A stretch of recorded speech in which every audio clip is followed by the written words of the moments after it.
Ya, shalom. Tuhan Yesus memberkati kita semua. Haleluya. Amin. Ya, waktu tidak pernah ada orang yang bisa menahan. Jalan terus. Dulu kita tidak ada, menjadi ada. Jabang bayi, menyusui, kanak-kanak rohani, akil balik, pemuda, pemuda dewasa, orang tua, nenek-nenek, kakek-kakek, habis selesai. Itulah kekuasaan daripada waktu. Jadi, ya, kita hidup di bumi ini dan kita akan tidak mau tahu terhadap apa yang terjadi di bumi ini. Hanya saja biarkanlah berlalu seperti apa yang ditentukan oleh waktu. Nah, kita juga harus mempersiapkan diri untuk tidak ditinggalkan oleh waktu, dalam arti Yesus datang ke udara, kita tidak siap untuk kita dibawa kepada Bapa yang di surga. Jadi yang bisa kita terjemahkan mengenai Bapa di surga adalah diri Yesus. Untuk kita dapat mengerti sebagaimana Bapa di surga itu, hanya kalau kita sampai ke surga. Nah, kita akan tahu apakah Bapa itu sama dengan Yesus atau tidak. Apakah Roh Kudus sama Yesus dengan Bapa itu atau tidak. Semuanya akan terjawab apabila kita sampai di surga. Ya. Jadi di bumi ini ada Daniel telah melihat Bapa ini surga. Yohanes pun telah melihat Bapa yang di surga. Tapi Daniel melihat Bapa yang di surga ketika di perjanjian lama. Dia datang ke bumi kepada Daniel. Tapi kalau Yohanes, Rasul, dia yang dibawa ke surga dan melihat Bapa di surga. Artinya bahwa di perjanjian baru, kita harus sampai ke surga untuk melihat Bapa itu. Siapa Bapa di surga itu? Nah, jadi Bapa itu adalah Bapa yang sangat luar biasa, mulia. Sudahlah. Dahsyat sekali. Kenapa dia disebut Bapa? Karena dari dia adalah sumber dari segala apa yang kita lihat dan apa yang tidak kita lihat ini. Itulah sebabnya dia disebut Bapa. Nah, orang Kristen menyebutnya dia Bapa karena memang dia yang mengatakan bahwa kami harus dilahirkan kembali dari Roh Kudusnya. Maka kami berhak mengatakan, iya Bapa, ya Aba. Gus Dur pernah, saya kira Gus Dur itu mendalami itu arti Bapa di surga itu. Karena dia udah sering keluar masuk gereja ya. Itu karunia itu menurut saya. Dia berkata orang Kristen lah yang paling dekat kepada Tuhan dan Allahnya karena mereka menyebutnya Bapa. Nah, di Alkitab itu udah banyak sekali mengenai Bapa. Sangat banyak sekali. Salah satu yang paling populer adalah doa Bapa kami. Doa Bapa kami, dikuduskanlah namamu, datanglah kerajaanmu, jadilah kehendakmu di bumi seperti di surga. Bla bla bla bla dan sebagainya itu. Jadi kami ini adalah anaknya. Jadi kita harus mengatakan terus Bapa di surga sampai menjelma di dalam diri kita hubungan kasih antara anak dengan Bapa. Dan bahkan Bapa mengatakan bahwa anaknya itu adalah sahabatnya. Jadi kalau kita orang tua memiliki anak, kita harus minta menjadi sahabat kita, bukan menjadi lawan kita. Iya. Yang paling dekat kepada kita di rumah kita sehari-hari, ketemu segala macam, adalah anak kita. Nah, kalau itu bukan sahabat kita, neraka yang terjadi. Jadi kita itu mengundang Yesus itu segala kebaikannya, kemurahannya ada di dalam kita. Dan dia berkata bahwa dia adalah Raja Damai. Dan kita anak-anaknya untuk memberitakan damai. Lah bagaimana kalau ditampar pipi kiri, tampar kaki kanan? Ya sudah, mereka gak berdamai. Udah hajar aja lagi lah. Iblis setan yang dihajar. Hajar dengan firman Tuhan. Nirmukan kepalanya. Bakar dengan api Roh Kudus. Iblis setannya. Baru dia keluar dari orang itu dan orang itu menyadari kemalangannya. Bahwa dia sudah tertipu. Sia-sia yang dia lakukan selama ini dan dia akan datang kepada Yesus. Jadi iblis setan yang kita hajar, yang ada di orang itu. Ya seperti seperti yang menolak gereja, intoleran itu. Kita hajar iblis setannya, kita bakar, kita injak, remukan kepalanya dalam nama Yesus. Dia biar kesakitan dan keluar dari orang itu. Baru orang itu sadar dari tidurnya, dari kesia-siaannya. Dan dia akan mencari jalan yang benar, yang lurus, yang memiliki kehidupan. Ya, terpujilah Bapa selamanya. Haleluya. Kita baca halaman berapa ini? 103 ya. Berbagai cara melihat penglihatan. Jadi ini masih diajarkan kepada kita bagaimana cara melihat penglihatan tentang surga, tentang Yesus, tentang neraka, tentang yang akan datang. Nah, itu menjadi pertanyaan. Bagaimana kamu? Aduh, saya itu hanya masih merasakan ya. Lalu melihat Yesus dalam kemuliaannya, itu masih terus saya mintaan. Aku datang ke gereja menyembahmu, memujimu, untuk melihat wajah kemuliaanmu, yang dari bangkai menjadi tubuh yang mulia. Aku berikan aku kesanggupan, kemampuan, ke perkenanan. Tapi teman-teman muslimah sudah melihat ini. Mereka mendahului kami ke surga, menjadi terbelakang kami. Tetapi puji syukur, kami masih tetap masuk ke surga. Yang menjadi celaka ialah sudah terbelakang, mendal, jadi mualaf. Yesus itu Tuhannya, jadi musuhnya. Oh sudah selesailah di hidupnya. Selesai sudah. Jadi firman Tuhan berkata, iya apa yang dahulu menjadi terkebelakang, ini terjadi. Bangsa Israel pun menjadi terkebelakang dari orang Kristen. Mereka 2 kali panggilan. Nanti di zaman kerajaan setan, Raja Setan 3,5 tahun di bumi, mereka dipanggil kembali. Tapi berat. Bagaimana manusia diinjak-injak oleh iblis setan, mereka mau bertobat lagi pada zaman itu. Ya, ada banyak juga memang yang bertobat. Berani bayar harga. Lebih baik mati daripada masuk ke neraka, tapi masuk ke surga. Kata Tuhan Yesus, siapa yang mati nyawanya karena kerajaan surga, karena aku, dia menemukan nyawanya di surga. Tetapi karena mati karena perbuatan jahatnya segala macam, dia mati rohaninya, jiwanya masuk ke api neraka. Jadi mati kedua rohani itu adalah dia ada tapi mengalami siksaan yang dialami oleh seperti kita hidup di bumi ini yang punya daging ini. Lapar, haus, sakit, waduh macam-macam lah. Itu rohaninya mengalaminya siksaan yang luar biasa, bertubi-tubi dengan macam-macam siksaan itu di neraka. Nggak ada ampun, nggak ada istirahatnya. Ya, jadi penglihatan ini caranya begini, kata Tuhan Yesus. 1. Di waktu sedang menyembah, jatuh ke depan. Daniel 10, 15, 19. Jatuh ke depan. Kalau ini banyak dianu oleh teman-teman yang karismatik ya. Makanya dibilangin kalau penyembahan yang sekarang ini jatuh bermacam-macam, tidak hanya ke depan. Tapi yang terjadi kalau kita melihat keadaan yang terjatuh seperti yang dilakukan Tuhan Yesus melalui hambanya Chris Ayak Lokhame ya, jatuh di depannya dia. Ya, jadi kita ini jatuh di depannya Tuhan Yesus. Dan memang kalau orang itu ini tersungkur di hadapan Tuhan. Ya.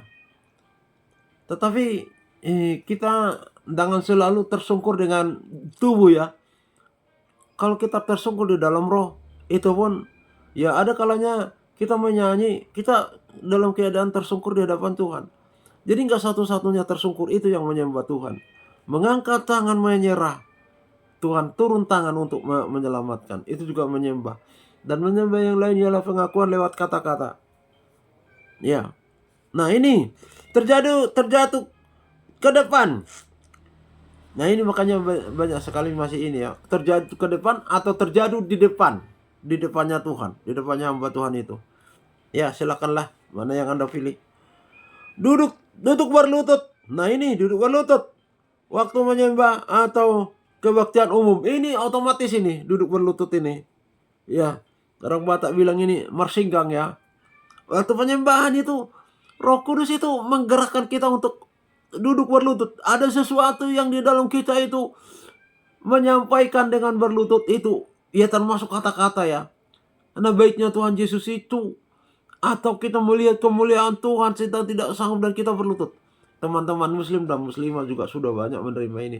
Tapi Kristen yang lahir dari nenek moyang termasuk saya. Ya belum lah. Tidak banyak lah ya. Duduk berlutut. Saya dulu malu-malu kalau berlutut itu. Nah, kadang-kadang saya paksakan. Jadi Tuhan itu maunya kita ini dari hati yang terdalam. Nggak peduli kanan kiri, penting duduk berlutut. Nah, Tuhan Yesus nanti menjelaskan kenapa kita tidak bisa berlutut di waktu kebaktian. Karena memang kursinya ya nggak bisa ada wilayah area untuk kita duduk. Sehingga kita menyembah dengan mengangkat tangan memuji Tuhan. Itu pun diterima. Berdiri di waktu kebaktian karena untuk berlutut tidak ada tempat. Nah ini berdiri waktu kebaktian, berdiri dengan reaksi daripada tubuh ini kepada hadirat Tuhan, ya. Reaksinya macam-macam. Ada yang waduh gak tahu lagi lah. Ada yang gini-gini ya seperti mabuk katanya orang yang melihat Petrus di Kisah Para Rasul, mabuk anggur. Ya seperti mabuk anggur itulah reaksi tubuh ini menanggapi kehadiran Roh Kudus yang datang. Nah itu, jadi itu bukan karena suatu aib, suatu yang memalukan, enggak. Dia ada sukacita, dia itu bisa jalan-jalan ke sana kemari. Bagaimana reaksi tubuh ini menanggapi hadirat Tuhan? Ada yang menangis terus, ada yang menangis terus, ada yang menangis terus. Iya macam-macam lah. Jadi keberadaan kita ini yang bermacam-macam masalah kita itu, situasi pendekatan kita kepada Tuhan, mengakibatkan macam-macam reaksi dan gerakan-gerakan yang timbul daripadanya. Ya itu ya. Terus, adapun kelima karunia yang di atas membawa gereja pengantin pada pendewasaan rohani. Ini tuh pendewasaan rohani. Ini bermazmur, nyanyi rohani, karunia lidah, nubuat, kenyataan, ini penglihatan. Ini yang penglihatan yang sudah kita baca ini. Karunia lidah yang diterjemahkan. Inilah tanda-tanda persekutuan dengan aku. Tanda-tanda ini. Ini mendewasakan kita semua. Makanya kalau berbahasa roh itu memperbaiki diri kita sendiri di hadapan Tuhan. Kalau kita sombong jadi tidak sombong. Kita menjadi rendah hati di hadapan Tuhan. Kita terus mengejar kekudusan, mengejar ketaatan, kesetiaan seperti Yesus lakukan. Itu jadi kedua pendewasaan rohani bagi yang akan nampak seperti pelita di atas gunung. Kalau kita memiliki 5 ini seperti pelita di atas gunung. Saya kau sudah mengetahui bermazmur dan nyanyian rohani. Ku sembah kau Allahku, Bapa dan sahabatku, yang menyelamatkan hidupku. Itu nyanyian kalau bermazmur. Andai Bapa di kedua di desa. Ya bisa itu dari mazmur ya, ndak pakai ada lagi mengikuti nyanyian itu bisa, tetapi juga lebih dari nyanyian itu. Ku sembah kau Allahku, Bapa dan sahabatku, Engkaulah menyelamatkan diriku.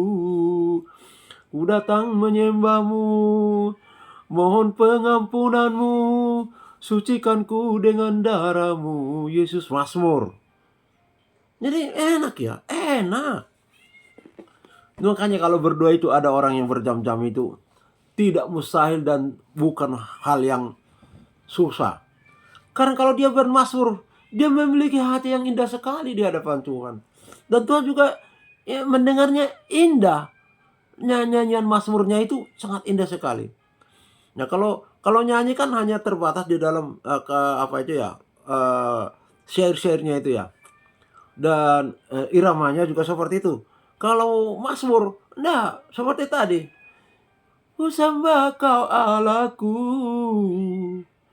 Bapa dan sahabatku, Bapa yang menyelamatkanku dari kebinasaan dunia yang akan datang ini.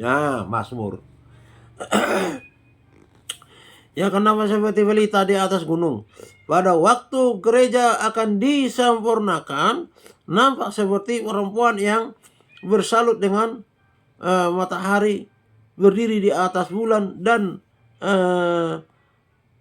memahkotai 12 bintang. Ini sangat luar biasa ini. Jadi kalau kita ini sudah didewasakan rohaninya, kita itu disalut, diperbaiki seperti perempuan yang bersalut dengan matahari, berdiri di atas bulan, memiliki 12 mahkota, dari 12 mahkota, 12 bintang, mahkota 12 bintang. Matius 5:14. Ayo kita cari Matius 5:14. Matius 5:14. Nah ini, kamu adalah terang dunia, kota yang terletak di atas gunung tidak mungkin tersembunyi. Waduh.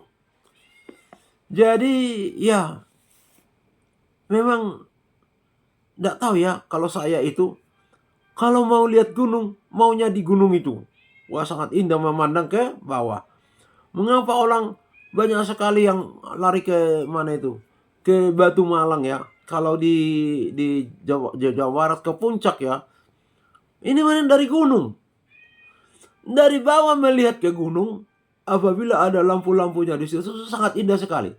Dan ada kerinduan untuk naik ke gunung itu. Dan dari gunung itu pun melihat ke bawah, ya sangat indah sekali juga.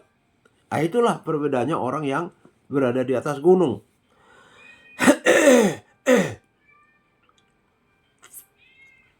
Wahyu 12. Ini banyak sekali Wahyu 12-nya ya. Nah, inilah yang disebutkan perkawinan antara Trinitas dengan perempuan itu. 12, Wahyu 12 ya. Wahyu 12. Wahyu 12. Ini ayat 1 dan 2 kita baca. Ini ditafsirkan sendiri oleh Tuhan Yesus melalui pembukaan rahasia kitab Wahyu. Maka tampaklah sesuatu tanda besar di langit. Seorang perempuan berselubungkan matahari dengan bulan, dan di bawah kakinya dan sebuah mahkota dari 12 bintang di atas kepalanya. Jadi 12 bintang itu menjadi satu mahkota. Tetapi di kepalanya ya. Kalau perempuan di sini ya, mahkotanya ya 12 bintang. Artinya ini dia dibungkus, diselubungi oleh kasih Allah Bapa. Berdiri di atas bulan. Dia itu tidak akan pernah keluar lagi dari firman Tuhan. Berdiri atas jalan kebenaran dan hidup. Dan dia memiliki terang dari Roh Kudus 12 bintang. Inilah perkawinan yang sesungguhnya di udara. Ya. Ia sedang mengandung. Nah, ini sudah mengandung. Nah, ini terjemahannya ada sambungannya ada kaitannya ada di Wahyu 7 ayat 1 sampai 8. Ya. Jadi kita sampai di situ aja dulu karena terlalu banyak sekali kalau 12 kita baca. Ini menunjuk bahwa gereja pengantin melebihi gereja-gereja yang bukan pengantin. Nah, ini terjadi dua perbedaan antara gereja. Akan terjadi. Jadi sekarang kita mari untuk kita menyatu menjadi satu gereja. Pijakan kita itu ialah Efesus 4 ayat 5 ya. Menjadi satu Tuhan, satu baptisan, satu iman kepada Yesus. Ya, nggak peduli gereja manapun. Nah, yang tidak seperti itu, ada penyimpangan banyak sekali gereja. Ya sudahlah, nanti akan disaring. 12 Rasul Hujan Akhir akan menyaring semua itu. Akan terjadi dua. Yang gereja yang sesungguhnya, pengantin yang sesungguhnya, ya, dan yang tidak.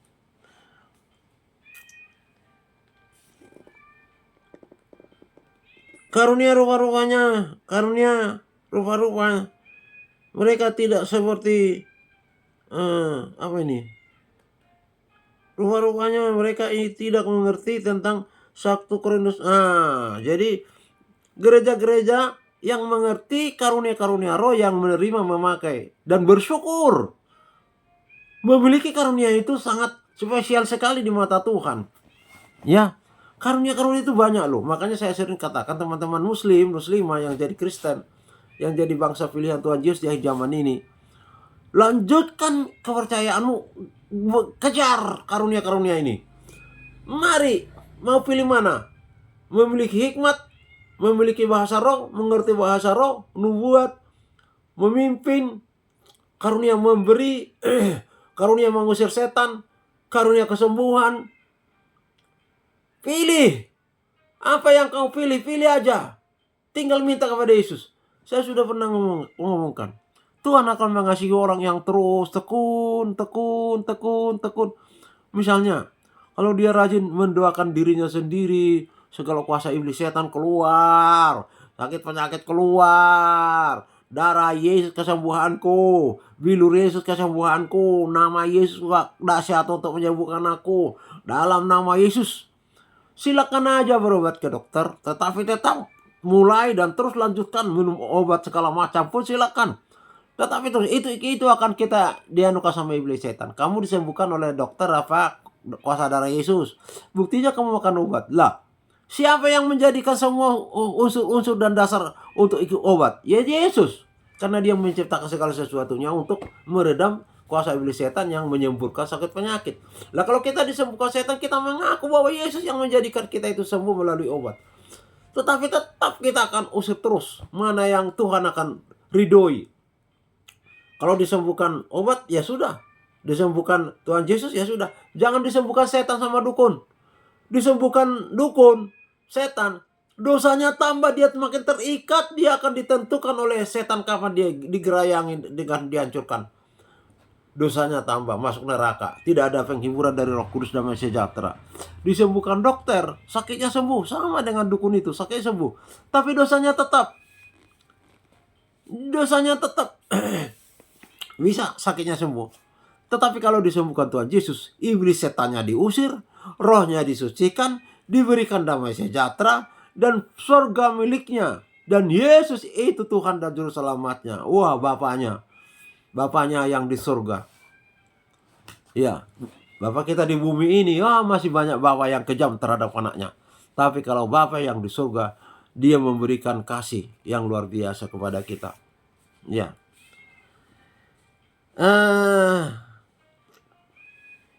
Orang yang itu, yang apa? Yang Kristen yang benar dan Kristen pengantin akan berbeda dengan Kristen yang tidak pengantin. Ini yang tidak pengantin ini mentertawakan, ini berbahasa roh itu menertawakan dan dibuat menjadi bahan guyonan. Raba, mari ku raba. Najis. Saya juga pikiran najis dulu itu karena punya roh jin cabul. Pikiran saya hubungan laki-laki dan perempuan, suami istri. Iya, kalau suami istri yang selingkuh, dia kan merasakan raba-raba itu dengan selingkuhannya. Yang mata jelalatan. Iya, dia mengundang roh itu. Aduh Tuhan, ampunilah hamba-hambamu. Ini gereja yang tidak menghargai dan tidak hormat kepada firman ini. Iblis setan membawa mereka kepada raba-raba hubungan laki-laki dan perempuan. Mereka biarkan. Maka saya bilangin tadi, kita mulai dari diri kita yang lawan kuasa iblis setan. Bukan raba-raba yang dimasukkan itu main raba-raba. Roba dari bahasa dunia ke bahasa roh. Roba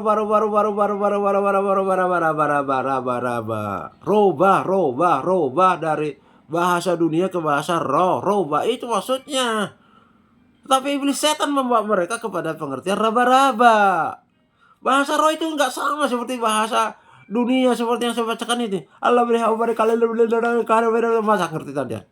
Enggak jelas itu. Tapi ada damai sejahtera di dalamnya. Nah, mulai lawan. Ini yang anti 1 Korintus 14 26 30. Kalau berbeda rohmu dengan ini, lawan iblis itu. Mulai menerima karunia roh. Jangan paksakan bahasa Indonesia. Bahasa Indonesia masuk ke bahasa roh. Itu cair langsung. Hubungan itu, bicara itu cair. Kalau bahasa Indonesia masih banyak gangguan. Itu teman-teman muslim dan muslimah yang masuk Kristen. Jadi tidak stagnan ya. Dinamis. Makanya sekarang tinggal minta. Mau kesembuhan, mulai usir setan. Mulai usir sakit penyakit. Dari dirimu, dari keluarga. Tuhan akan pakai lagi tuh keluar. Dan itu nanti akan berpraktek sudah meluas seperti pendeta Rusli Lubis itu. Jadi mulai diterapkan. Nah, makanya dia bilang, Tuhan yang melihat ketekunan, kerinduan, keinginan itu, dia akan melihat. Wah, ini anakku terus-terusan ini. Tidak mungkin rela Tuhan itu kita mengusir setan tanpa dia berkuasa, dihancurkan kita. Yang penting menyadari, mengerti bahwa itu karunia diberikan dengan cuma-cuma. Bukan karena kita memiliki uang, bukan karena kita dari diri kita sendiri saleh, tapi kita disalehkan, dikuduskan. Nah Itu sebabnya mereka gereja yang bukan pengantin itu berbuat demikian. Mereka tidak tahu bahwa 1 Korintus 14:1-5 ditandaskan bahwa nubuatan itu adalah meneguhkan sidang jemaat. Sedangkan karunia lidah itu adalah berbicara rahasia dengan Allah. Ulo kan luar biasa toh. Bahasa roh itu bahasa rahasia dengan Allah. Tidak tahu orang lain, kita sendiri memiliki hubungan yang spesial. Orang lain tidak mengerti. Dan memang tidak kebagian mereka. Tapi kalau diterjemahkan setelah bahasa roh ke bahasa Indonesia, baru paham mereka. Oh maksudnya ini. Oh iya Tuhan. Bisa dijamah mereka dan bisa tersentuh hatinya.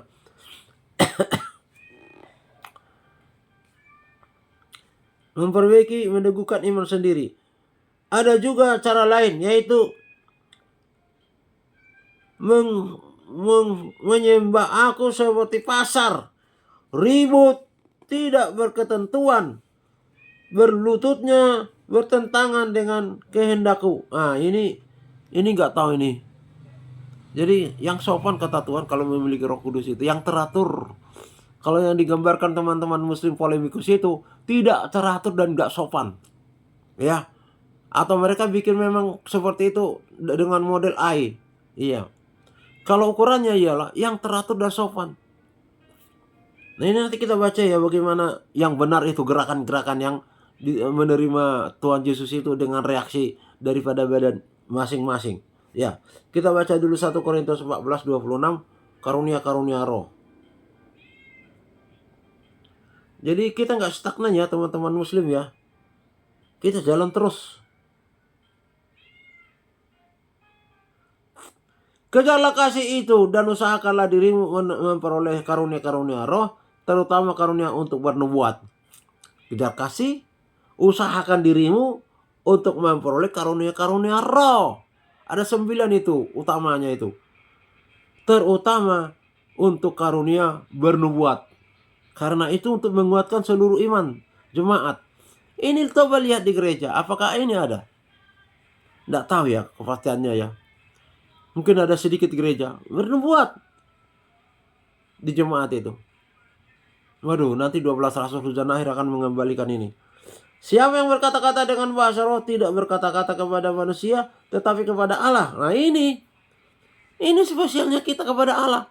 Hubungan intim, hubungan dua pribadi. Sebab tidak seorang pun yang mengerti bahasanya oleh roh itu mengucapkan hal-hal yang rahasia. Waduh, ini luar biasa loh teman-teman ya. Jangan rendahkan dirimu karena banyak hamba Tuhan yang mengolok-olok bahasa roh. Jangan, bertahanlah. Kalau situ undur sudah diberi Tuhan, wah, ini gimana ini? Tuhan tidak menghendaki kita mundur, tapi maju, bukan turun naik, jadi kepala, bukan ekor. Siapa yang berkata-kata dengan bahasa roh ia membangun dirinya sendiri, tetapi siapa yang bernubuat ia membangun jemaat. Jadi maksudnya Tuhan itu memang peningkatannya itu membangun jemaat ya. Teman-teman ya, yang muslim yang muslimah ya, kalau ke gereja doakan jemaat-jemaat itu. Kalau pengerja, kita ini menjadi pelayan jemaat-jemaat. Seperti pemerintah ya, presiden dan sebagainya itu pelayan rakyat. Jadi pengerja itu pelayan dari jemaat. Bagaimana supaya jemaat ini tersedia hatinya untuk Tuhan? Kita harus doakan. Nah ini memiliki unsur nubuat yang seperti itu. Kita perhatikan si A, si B kok lesu, si D main HP, si Z tidak merasakan hadirat Tuhan segala. Aduh, kita perhatikan, kita doakan. Ya. Nah ini membangun jemaat. Aku suka supaya kamu semua berkata-kata dengan bahasa roh, suka Rasul Paulus. Tetapi lebih daripada itu, supaya kamu bernubuat. Sebab orang yang bernubuat lebih berharga daripada orang yang berkata-kata dengan bahasa roh. Ya sudahlah. Orang yang berbahasa roh terus-terusan akan meningkat dia kelasnya menjadi bernubuat. Dia bernubuat dia. Jadi jangan langsung ke atas. Berbahasa roh dulu lah tangga pertama lah. Tangga kedua bernubuat. Tangga ketiga mengusir roh. Tangga keempat mengusir setan. Tangga kelima membedakan roh. Seperti itu tangganya. Atau bisa juga sekaligus dikasih Tuhan. Ya Tuhanlah yang mengetahui kesanggupan kita. Banyak yang diberi karunia, banyak yang dituntut. Itu loh. Jadi saudara-saudara, jikalau Jika aku datang kepadamu dengan berkata-kata dengan bahasa roh, apakah gunanya itu bagimu? Iya, tidak ada. Orang itu malah bisa dibilang Rasul Paulus itu mabok. Jika aku tidak menyampaikan kepadamu penyataan Allah, penglihatan Allah, atau pengetahuan, atau nubuatan, atau pengajaran, ya sama dengan rasul-rasul itu yang penuh dengan Roh Kudus, mereka bilang mabuk anggur. Sama halnya dengan alat-alat yang tidak berjiwa, tetapi berbunyi seperti seruling dan kecapi. Seperti itu bahasa roh. Bagaimana orang dapat mengetahui lagu apakah yang dimainkan, seruling atau kecapi, kalau keduanya tidak mengeluarkan bunyi yang berbeda? Atau jika nafiri tidak mengeluarkan bunyi yang terang, siapakah yang menyiapkan diri untuk berperang? Nah ini. Jadi 14 ya. Jadi sampai di sini dulu kita, atau kita baca terus. Demikianlah juga kamu yang berkata-kata dengan bahasa roh. Jika kamu tidak mempergunakan kata-kata yang jelas, bagaimanakah orang dapat mengerti apa yang kamu katakan? Kata-katamu sia-sia saja kamu ucapkan di udara bagi mereka, ya. Tapi bagi kita, jadi kita itu pondasi dulu lah.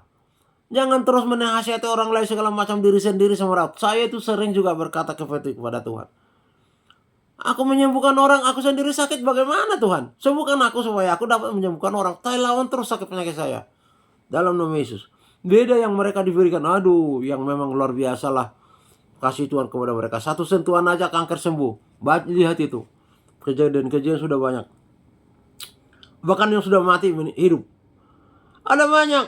Entah berapa banyak macam bahasa di dunia, sekalipun demikian tidak ada satupun di antaranya yang mempunyai bunyi yang tidak berarti. Memiliki berarti, tapi ada kesenjangan pengertian, sehingga seolah-olah itu ada perbedaan. Allah di Galatia apa? Theos. Di Inggris apa? God, Lord. Di Jawa apa? Gusti. Di Batak apa? Debata.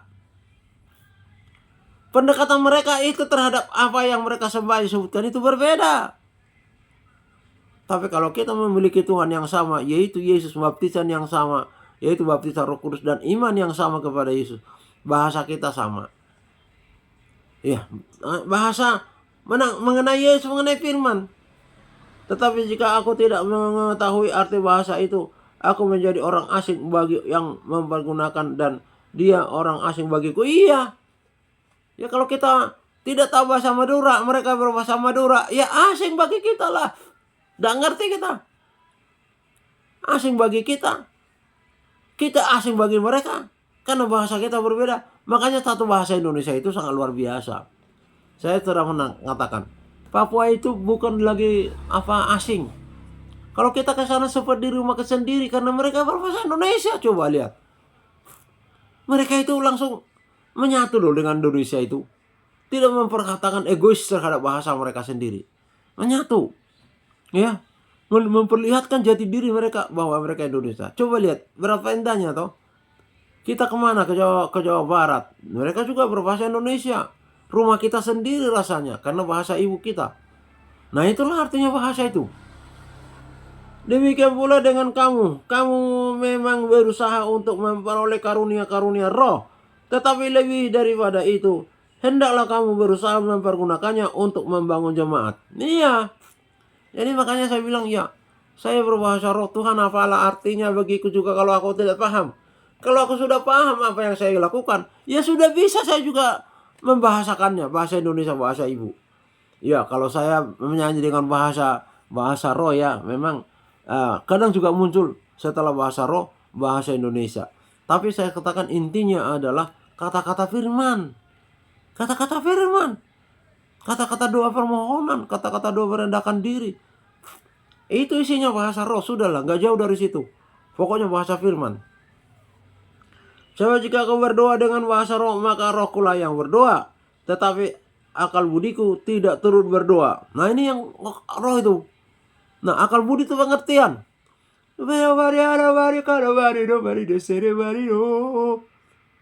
Roh. Tapi kalau kita sudah diberikan apa yang kita mintakan dengan bahasa roh, akal budi kita turut berdoa. Coba jika engkau mengucapkan syukur dengan rohmu saja, bagaimanakah orang Visaya yang hadir sebagai mendengar dapat mengatakan amin? Enggak mengerti mereka. Iya jelas lah. Diam aja mereka ya toh. Atas pengucapan syukurmu, bukankah ia tidak tahu apa yang engkau katakan? Sebab sekalipun pengucapan syukurmu itu sangat baik, tetapi orang lain tidak dibangun olehnya. Ya. Ini sudah 18, harusnya 14 ya. Jadi begitu ya. Nah, terus kita mana lagi nih? Kita sudah 26 tadi maunya, 26 37. Oke lah ya. Itu sebabnya dibuat demikian, mereka tidak tahu bahwa 1 Korintus 14:1-5 ditandaskan bahwa nubuat itu adalah meneguhkan sidang jemaat, sedangkan karunia lidah itu tidak. Itu adalah berbicara rahasia dengan Allah dan meneguhkan iman sendiri. Nah, ini sudah sampai di sini ya.